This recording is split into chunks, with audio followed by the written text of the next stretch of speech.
তে হয় বা তে হতো, যেতে হতো, খেতে হতো, বলতে হতো, যেতে হয়, পড়তে হয়, নাচতে হয়, শিখতে হয়, আসতে হয়।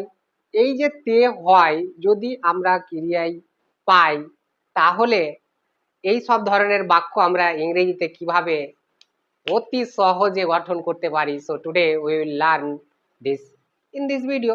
সেটাই আজকে আমরা এই ভিডিওতে শিখবো। তো দেখো যে ক্রিয়াতে পাবো আমরা তে হয়, এটা প্রেজেন্ট টেন্সের ক্ষেত্রে, তে হতো পাস্ট টেন্সের ক্ষেত্রে। তাহলে দেখো যে বি ভার্ব কোনগুলো? Am, is, are, was, were, তারপরে টু প্লাস ভার্ব ওয়ান, যেটা ইনফিনিটিভ। এবার এটাকে ভাঙি যে আমরা এই স্ট্রাকচারটা কেন ইউজ করব এবং why and what types of sentences we can use this structure. আমরা কোন ধরনের বাক্যে এই স্ট্রাকচারটাকে ব্যবহার করতে পারি। সর্বপ্রথম দেখো সাবজেক্ট। সাবজেক্ট মানে হচ্ছে কর্তা, বাক্যে যে কাজ করে, যার সম্বন্ধে কিছু বলা হয়, সে হয় সাবজেক্ট। তারপরে হচ্ছে বি ভার্ব। এবার বি ভার্ব তো জানি যে am, is, are, was, were, এগুলো হচ্ছে বি ভার্ব। তারপরে কি?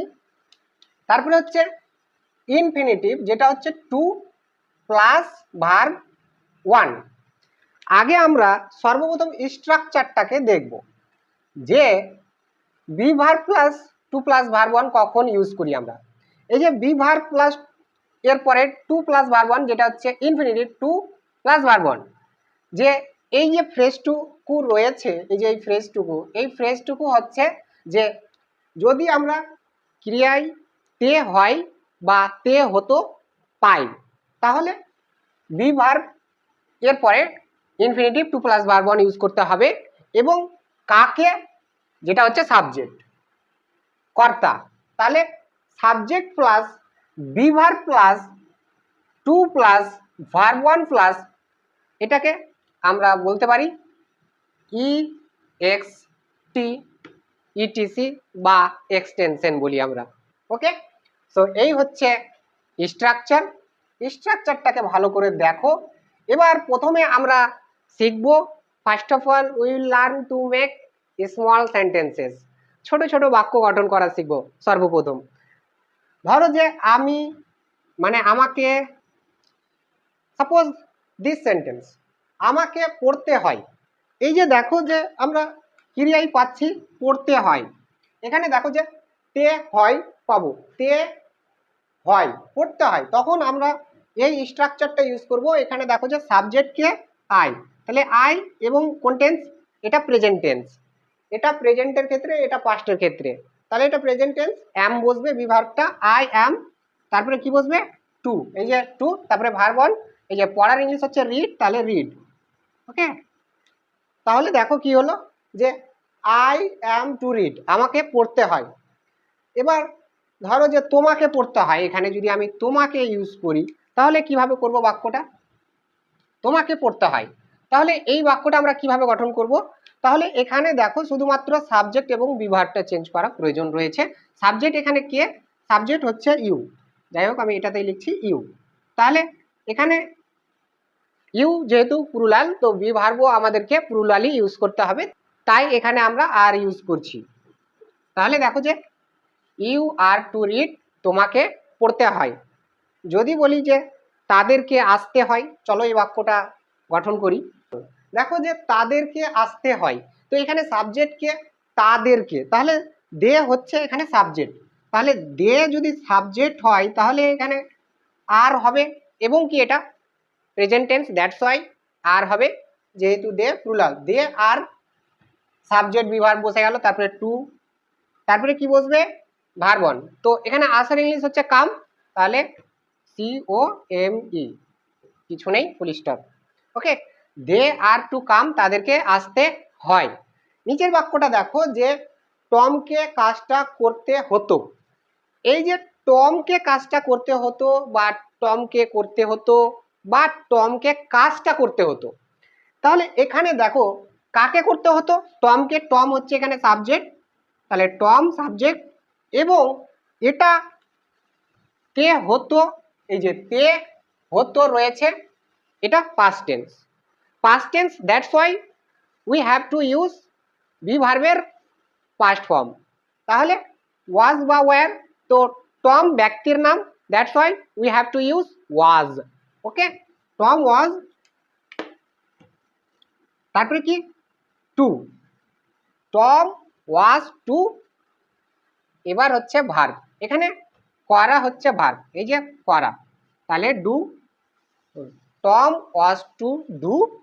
আরো শব্দ রয়েছে, এক্সটেনশনটা হচ্ছে কাজটা, দা ওয়ার্ক, দা ওয়ার্ক, কিছু নেই, full stop.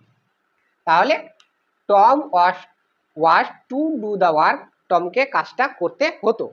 Now let's translate the big sentences, বড় বাক্যগুলোকে এবার আমরা ট্রান্সলেট করি, চলো নাকি।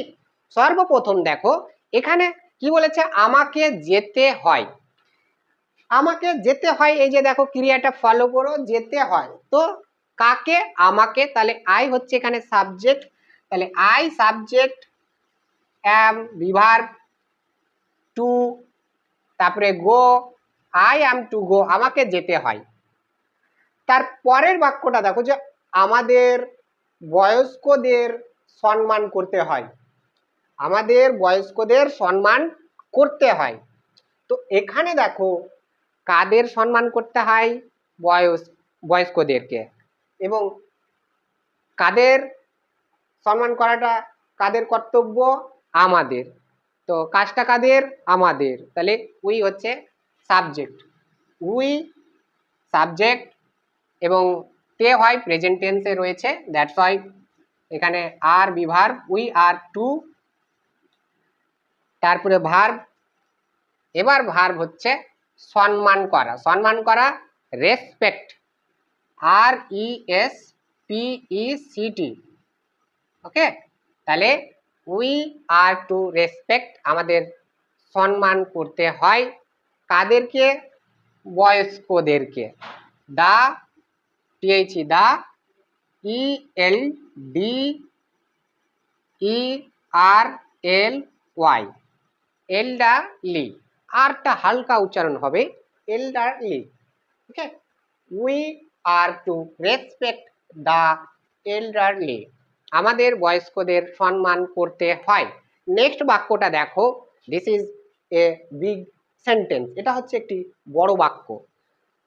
তোমার মাকে তোমাকে সাহায্য করতে হয়, কাকে সাহায্য করতে হয়, তোমাকে, এবং তোমাকে যে সাহায্য করতে হয়, তাহলে কাকে, তোমার মাকে, তোমাকে তোমার মাকে সাহায্য করতে হয়, কথাটার অর্থ। ওকে, তো প্রথমে দেখো যে তোমাকে সাহায্য করতে হয়, এইটুকুটা ফলো করতে হবে, যে তোমাকে সাহায্য করতে হয়, এইটুকুটা নাকি। তাহলে এখানে সাহায্য করার কাজটা কার, তোমার, তোমাকে, তো তোমার সাহায্য করার কাজ, তাহলে you are, you are subject be verb to, পরপর এভাবে করে আমাদেরকে সাজাতে হবে বাক্যটাকে গঠন করতে। ওকে, তাহলে ইউ আর টু, সাহায্য করা, সাহায্য করা, help, H E L P, তাহলে ইউ আর টু হেল্প, তোমাকে সাহায্য করতে হয়, এইটুকুটা হয়ে গেল। এবার এক্সটেনশনটা দেখতে হবে আমাদেরকে, অন্য কোনো শব্দ রয়েছে কিনা বাক্যটার মধ্যে।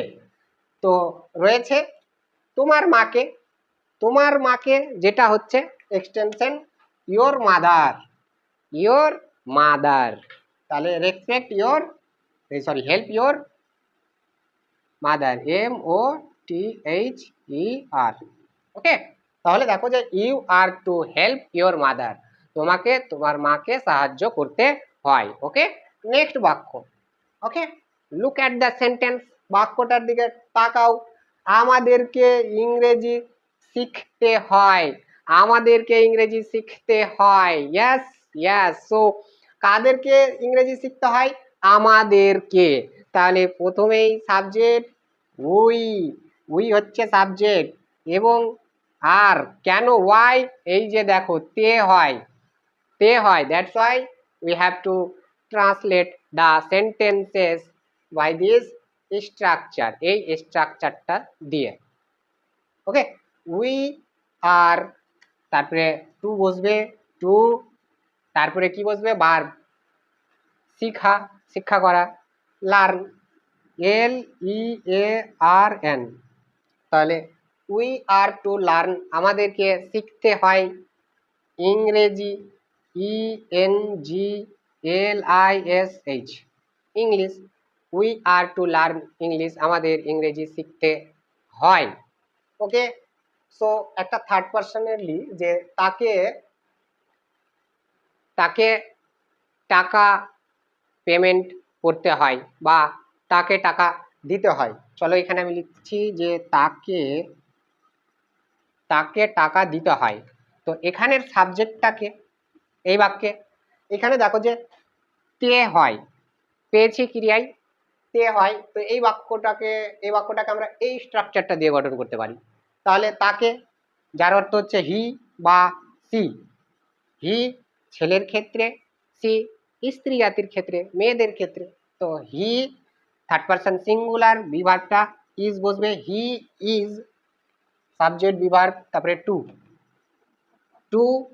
তারপরে দিতে এখানে আমি পে ইউজ করতে চাই, সো পে ইউজ করছি, PAY, pay.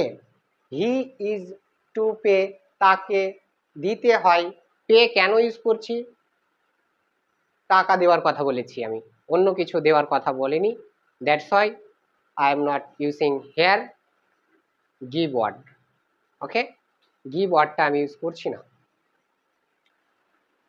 I don't use here give word, okay, because I am explaining money, কারণ মানি এক্সপ্লেন করছি, ব্যাখ্যা করছি।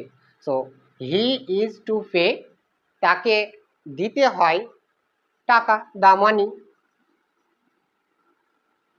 MONEY, he is to pay the money, তাকে টাকা পেমেন্ট করতে হয় বা তাকে টাকা দিতে হয়। Yes, I hope you understand this. So if you like the video, so please like, comment, share and subscribe to the channel. Please select all notification to get more videos. See you again in the next videos.